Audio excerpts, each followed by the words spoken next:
한미 두 나라가 그동안 이어온 관세 안보 분야 협상의 결과물인 공동 설명 자료, 이른바 조인트 팩트시트가 확정됐습니다.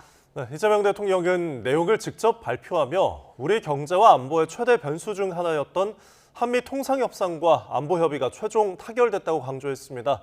대통령실 취재기자 연결해서 알아보겠습니다. 강진원 기자.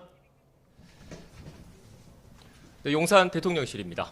네, 팩트시트가 합의됐다는 소식 이 대통령이 직접 알렸죠. 네, 그렇습니다. 이재명 대통령이 오늘 오전 용산 대통령실 브리핑룸을 찾아서 카메라 앞에 섰습니다.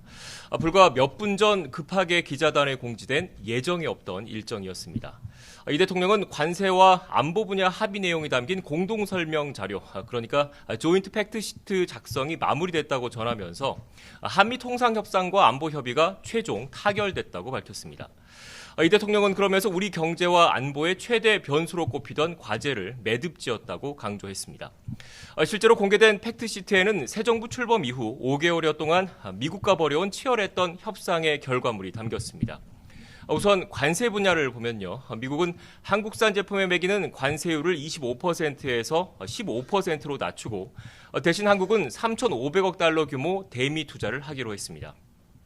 이 가운데 현금 투자는 2천억 달러인데요. 우리 외환 시장의 충격을 막기 위해서 한국의 달러 조달 한도는 연간 기준 최대 200억 달러로 정해졌습니다.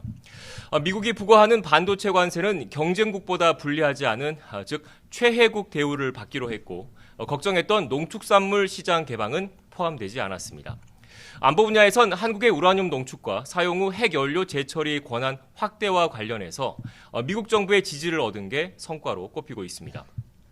우리의 수건 사업인 핵추진 잠수함 건조에 대해서 미국이 승인했다는 문구가 포함된 것도 눈에 띕니다. 팩트시트에는 건조 장소가 담기진 않았는데요. 이에 대해서 위성락 국가안보실장은 한국 내 건조를 전제로 양국 논의가 진행됐다고 설명했습니다. 공동 설명 자료는 또 미국 상선뿐만 아니라 미국 군함까지 국내 조선소에서 만들 수 있는 가능성을 열어뒀습니다. 주한미군 주둔을 통한 미국의 한국 방위 공약이 재확인됐고 전시작전 통제권 전환을 위해서 협력을 지속한다는 내용도 명시됐습니다. 이 대통령은 통상 분야 합의를 두고 우리 경제가 충분히 감내할 수 있는 범위 내에서 상업적 합리성이 있는 프로젝트에 투자한다는 걸 양국 정부가 확인한 거라고 평가했습니다. 안보 분야에선 국방력 강화와 전자권 환수를 통해 한반도 방위에 대한 우리의 주도적 의지를 천명했고 미국은 이를 지지하며 지원하겠다는 의지를 강력히 피력했다고 언급했습니다. 네, 또 이 대통령은 그동안의 협상 과정에 대한 소회도 밝혔죠. 네, 그렇습니다. 이재명 대통령은 미국과의 협상 과정을 두고 혹여 우리의 국익을 훼손하진 않을지 우려가 컸다고 말했습니다.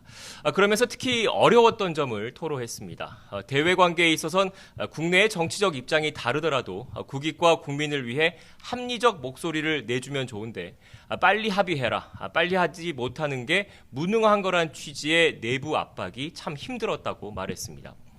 적어도 국익과 관련된 건 정쟁의 대상이 돼선 안 된다는 생각을 내비친 건데요. 그러면서 우리가 가진 유일한 힘은 버티는 것이었다고 강조했습니다.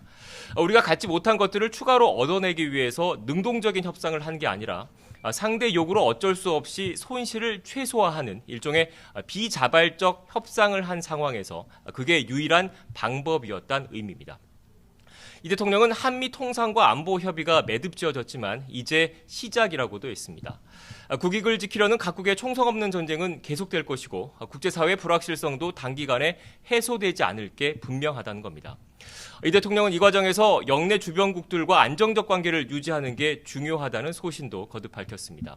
특히 한중 관계를 거론했습니다. 중국과 꾸준한 대화를 통해 양국 관계 발전과 한반도 평화를 위한 길을 흔들림 없이 이어가겠다고 공언했습니다. 지금까지 용산 대통령실에서 YTN 강준원입니다.